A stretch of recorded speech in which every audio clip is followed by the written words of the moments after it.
Good afternoon, students.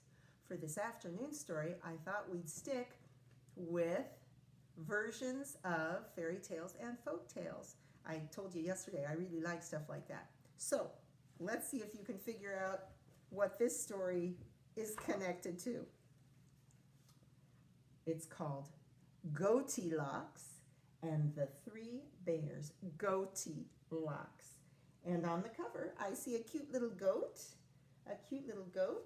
She's got little pink ears. She has a pretty polka-dotted bow on and a little bell. Goatilocks and the Three Bears by Erica S. Perl, illustrated by Arthur Howard.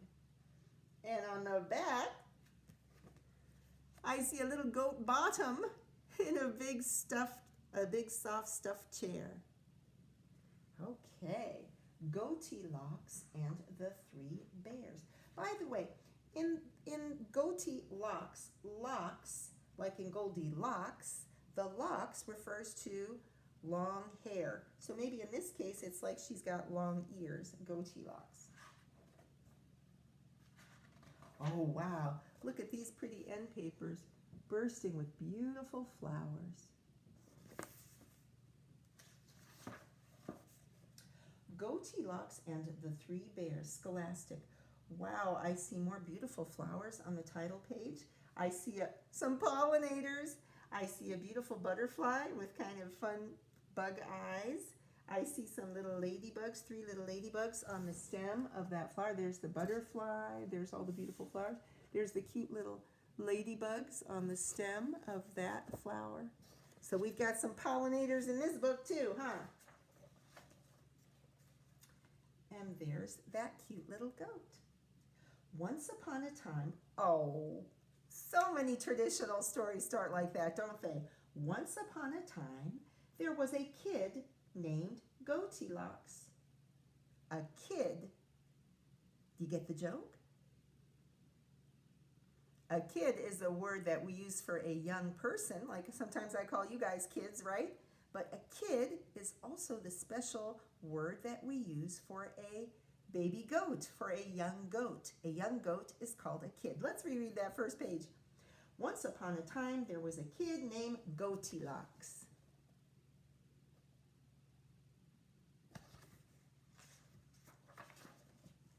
She lived down the road from a family of bears. When the bears went out for a walk one morning, dun dun dun, I see ellipses, something's going to happen. So here I see Goatilocks' house. She's peeking out from, oh no, I think that must be their house actually. Oh, she was already there. What's she up to? And there goes the bear family, the little bear on his bike. And that's cute. There's a little turtle family having a walk too. So there's Goatilocks already at their house, I guess. Oh, look at that fun detail on the clothesline. There's the papa underwear, the mama underwear, and the baby underwear. That's hilarious. And there's a cute turtle family by the side of the road. And there's the bear family going off for a walk. Well, you can probably guess what Goatilocks did. Inside the bear's house, Goatilocks found 3 bowls of porridge. She tasted the big bowl, but it was too hot. She tasted the medium bowl, but it was too cold. Then she tasted the little bowl. It was just right. So, what's she gonna do? Eat the porridge? Let's take a look at the pictures. There she's peeking in the house. And here are the 3 bowls of porridge. I can see the illustrator has a nice detail of this kind of ribbon to show the steam from the hot porridge. And there's some little icicles to show the cold from the cold porridge. And there's the just right porridge. It was just right, so she ate it. The little spoon, too. Burp. Let's take a look at that. She ate it. And the little spoon, too. Burp. Yes. Well, that's making a joke about the idea that goats eat a lot of stuff, not just regular food, huh? Next, Goatilocks found 3 chairs. She tried the big chair, but it was too hard. She tried the medium chair, but it was too soft. Then she tried the little chair. Ooh, it was just right. So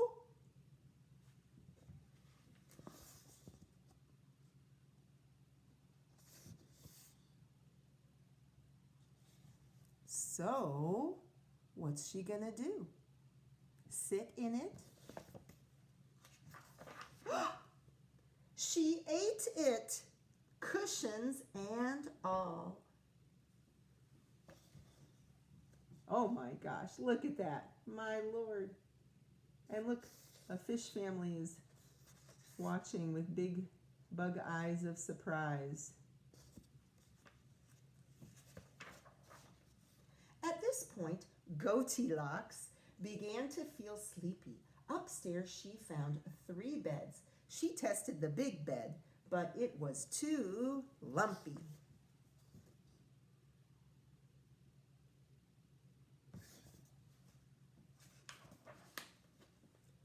She tested the medium bed, but it was too squishy. Then she tested the little bed. It was just right. So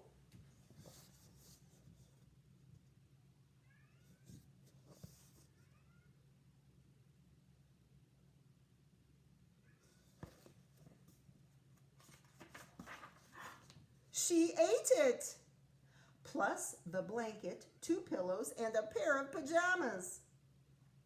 Then, with a contented sigh, that's a sigh, right? Goatilocks fell fast asleep.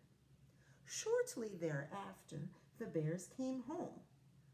You can probably imagine the commotion. Commotion is like when there's lots of activity and like, oh, what's happening, what's happening? So there she is eating the whole bed.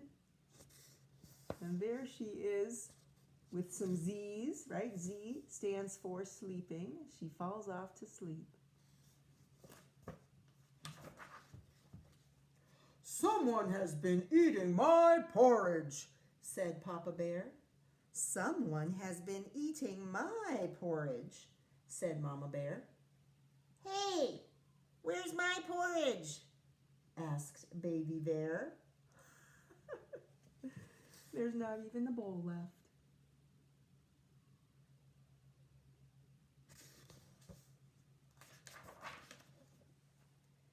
Get a load of this, called Papa Bear from the dining room. Someone has been sitting in my chair. Gracious, said Mama Bear. Someone has been sitting in my chair. Hey, where's my chair? Asked Baby Bear. Wow.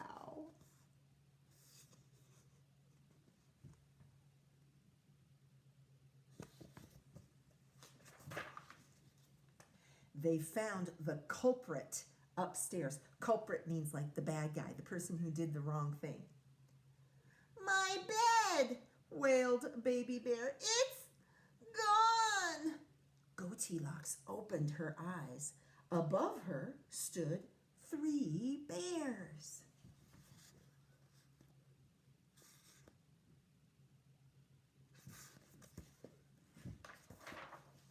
Quickly, she jumped up and hoofed it for home. Hoof to hoof means to like go quickly. And of course she has hooves because she's a goat. She hoofed it for home, which probably sounds like the end of the story.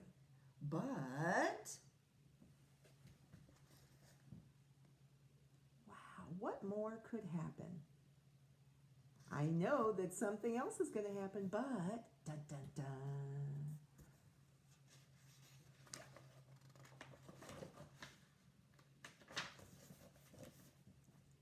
The next day, Goatilocks woke up feeling a little, well, sheepish. That means kind of embarrassed, sheepish. She wanted to make things right with her neighbors. But how? Outside, she found her answer.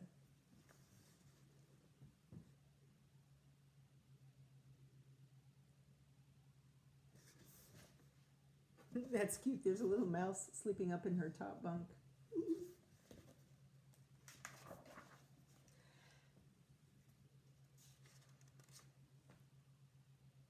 Oh, look what she brought to the bears.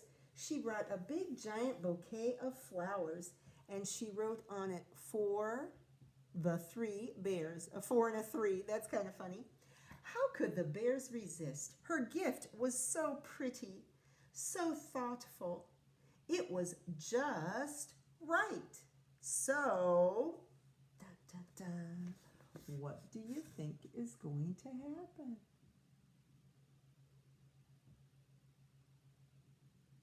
I noticed some critters in the trees here. And there's the flowers for the bears. She used the number 4 instead of the word F-O-R. Let's see what happens. They ate it. Oh, they had a picnic right there with her bouquet. And they're all gobbling up the flowers. And there's little baby bear with his little speech bubble.